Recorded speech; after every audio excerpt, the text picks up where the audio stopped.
Os Medalutadores estão prontos, Medabots! Cyber Luta! Vai começar a Cyberluta até cair. Vamos, Medabot! Não perca o controle e ao topo vamos subir. Mais força, mais força! Bem-vindo ao ano de 2122. Esqueçam as cidades futurísticas, os carros voadores e as viagens interplanetárias. Na verdade, a vida da Terra não mudou tanto assim dos últimos 100 anos pra cá. Os carros ainda continuam rodando normalmente nas ruas, poluindo a nossa atmosfera, o jornal impresso continua incrivelmente sendo um dos nossos principais veículos de comunicação, e as crianças continuam indo para escolas em aulas presenciais. Pois é, pensando bem, parece que até regredimos no tempo ao invés de avançar. Porém, uma nova modalidade esportiva se tornou uma grande febre entre a maioria dos humanos. E atualmente, é praticamente impossível não encontrar alguém que possua um Medabot, que é um robô com inteligência artificial projetado especialmente para competições conhecidas como cyberlutas. Apesar dessa ambientação um pouco bizarra, esse anime clássico exibido no Brasil ali no comecinho dos anos 2000, com certeza é uma das séries mais queridas e lembradas da nossa geração. E isso em muito se deve ao seu humor meio nonsense, com um robozinho amarelo emburrado, um garoto de cabelos espetados atrapalhados e um juiz de lutas aparentemente onipresente, que aparecia em qualquer lugar sempre que uma batalha começava. Então está combinado! Oficialmente declaro essa luta uma cyberluta de submissão! Assim, eu, o senhor juiz, devo atuar como juiz! Porém, entretanto, todavia, é sempre bom lembrar que esse anime possui uma história de fundo até que bem interessante.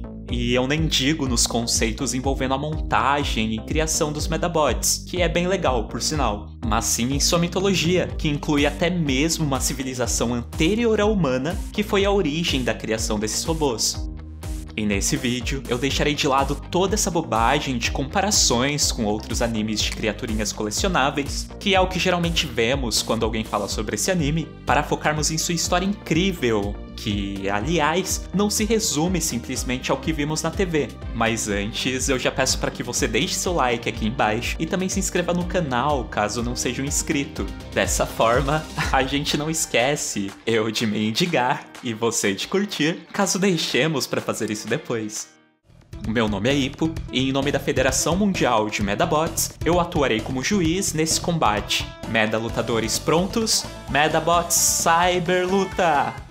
A nossa história começa há muitos séculos atrás, numa época em que a civilização humana sequer sonhava em existir.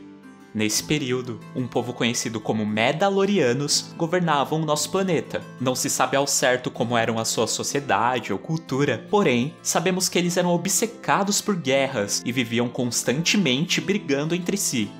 Para se tornarem mais fortes e mais eficazes, esses guerreiros acabaram acoplando armaduras cibernéticas em seus corpos, se tornando espécies de robôs. Você já conseguiu perceber a semelhança dessa história com a do futuro de 2122? Exatamente, os Medalorianos nada mais eram que os ancestrais de todos os Medabots. Mas, se era uma sociedade tão avançada e tecnológica, o que ocasionou o seu declínio?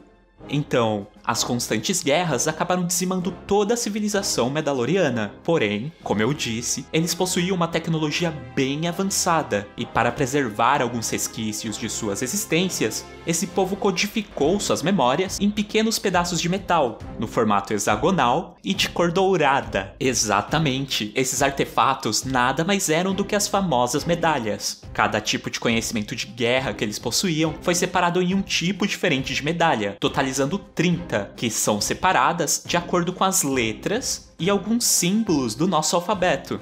As medalhas A, por exemplo, trazem consigo a memória do combate corpo a corpo. Já as B têm a habilidade de tiro, as C possuem a experiência do combate com lasers e assim por diante. Milhares de anos depois, uma equipe de cientistas encontrou registros dessa civilização e das medalhas que eles deixaram. Entre eles, temos o Dr. Rush, um homem que se dedicou arduamente em estudar esses artefatos e arrumar uma forma de trazê-los de volta à vida. Ele possuía alguns discípulos que também o ajudaram nesse processo, que no caso eram o Dr. Aki e o Dr. Armond. Bom, graças aos seus esforços, eles conseguiram criar uma tecnologia para dar um corpo a essas medalhas, nascendo assim os Medabots. Porém, esses seres não traziam lembranças da era passada, a não ser as suas habilidades de combate. Bom, com a tecnologia criada, por que não transformar em algo comercial, não é mesmo? E foi assim que surgiu a Corporação Medabot, que começou a replicar essas medalhas para serem comercializadas, iniciando assim um novo esporte que ficaria muito popular nos anos seguintes. Bom, mas a criação dessas réplicas não foi tão simples assim. As medalhas medalorianas eram de número limitado e possuíam um enorme poder oculto, a Meda-Força, que se usado incorretamente poderia trazer um grande caos para o mundo todo. Essas medalhas originais foram chamadas de raras. As suas primeiras cópias eram praticamente idênticas às originais, inclusive trazendo esse mesmo poder. Elas foram chamadas de primeiras medalhas, que também não foram comercializadas em larga escala pelo mesmo motivo já citado. Por fim, eles finalmente conseguiram diminuir a força delas, a deixando de uma forma mais controlável, criando assim as medalhas comuns, que também são chamadas de medalhas clones. Mas como funciona o sistema que dá vida a esses seres? Então, cada medalha precisa de um corpo esse que é totalmente robótico. O esqueleto é chamado de Timpê, e pode ter uma forma feminina ou masculina. Ele servirá como base para as Medapeças, que são o corpo em si dessas criaturas. Existem 4 peças no total, uma para a cabeça e o tronco, outra para o braço esquerdo, outra para o braço direito e, por fim, uma para a cintura e pernas. As Medapeças têm que ser compatíveis com o sexo do Timpê. Caso contrário, elas não funcionarão corretamente. E para cada corpo, existe uma medalha específica, dependendo da sua aparência ou habilidade. Por exemplo, peças de tiro geralmente são mais compatíveis com as medalhas do tipo B, que são os Kabutos. Já as peças utilizadas para ataques que necessitam de muita força física são mais compatíveis com as medalhas do tipo E, que são as Bears. E por aí vai. Ou seja, existe toda uma lógica estratégica matemática por trás da construção de um Medabot. Bom, mas o fato das medalhas clones terem sido criadas não impediu que as medalhas raras e as primeiras medalhas também entrassem em circulação, e inclusive algumas pessoas conseguiram obter alguns desses itens. Dentre eles temos um carinha chamado Henry, que utilizou uma medalha rara do tipo Kabuto para usar em seu próprio Medabot com aparência de besouro, o Metabi. E ele era tão habilidoso nas cyberlutas que acabou entrando no torneio mundial de Medabots no ano de 2114.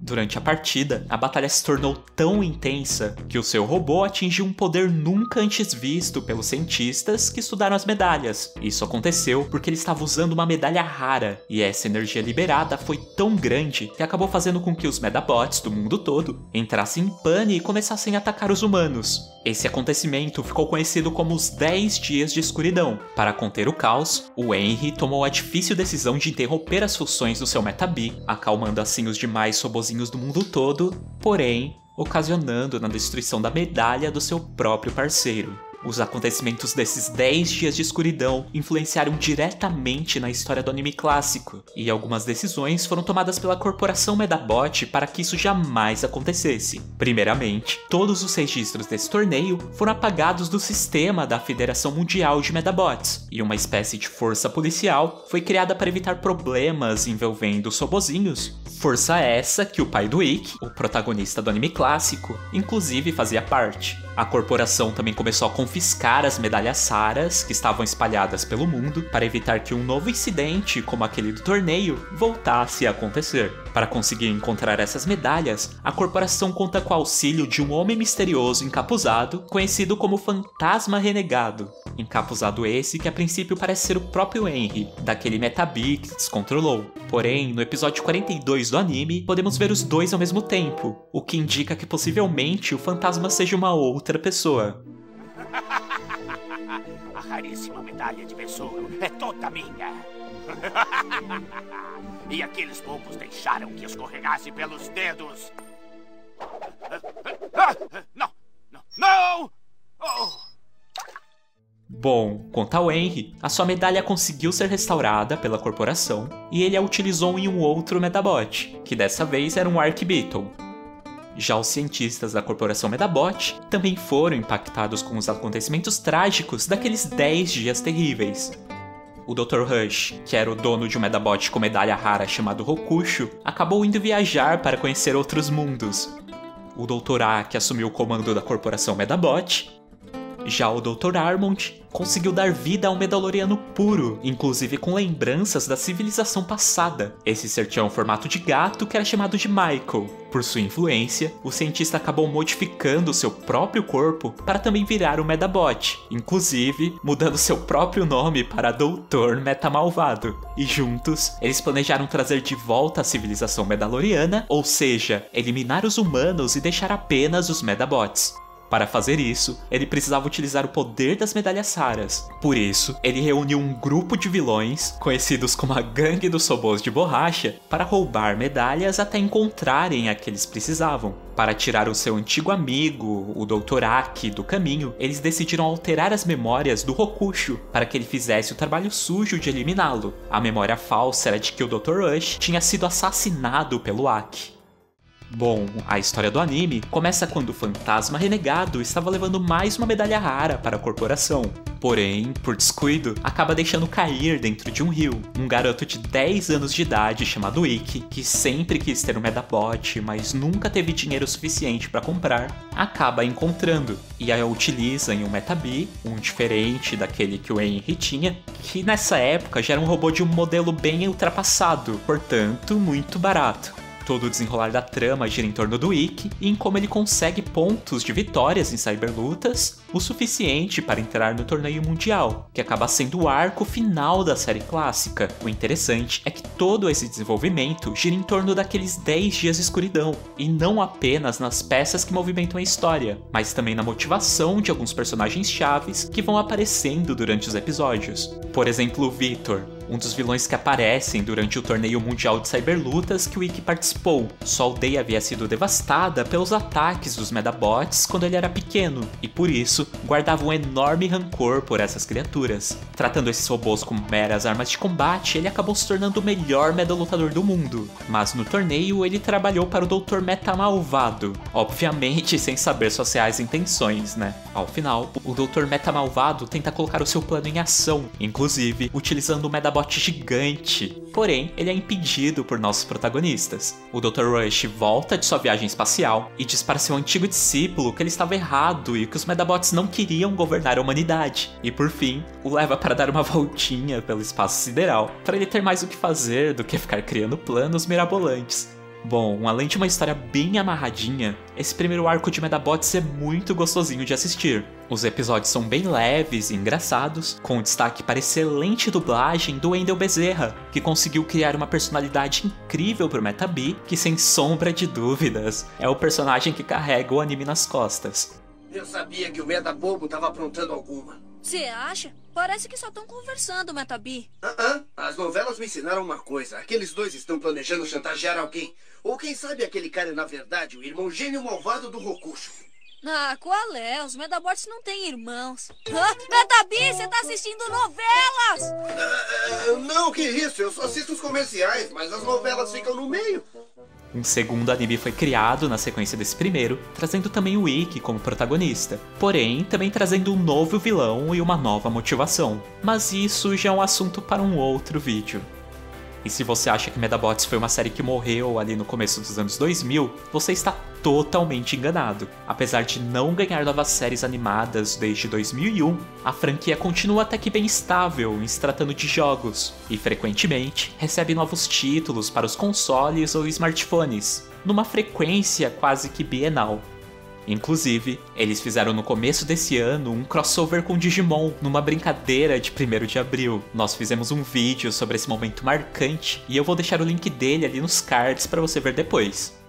Enfim, pessoal, Medabots foi um dos animes que mais marcaram a minha infância e começo de adolescência, assim como Digimon. E é uma daquelas franquias que eu gosto muito de estudar as mitologias e os conceitos, porque curto muito e conhecer os tipos diferentes de robozinhos. Portanto, é um assunto que eu pretendo algum dia retomar aqui no canal. Caso você também goste do nosso suposto de medalha, então comenta aqui embaixo deixando a sua opinião sobre a sua história. Se eu disse alguma besteira ou esqueci de um acontecimento muito importante, por favor me corrijam aqui nos comentários.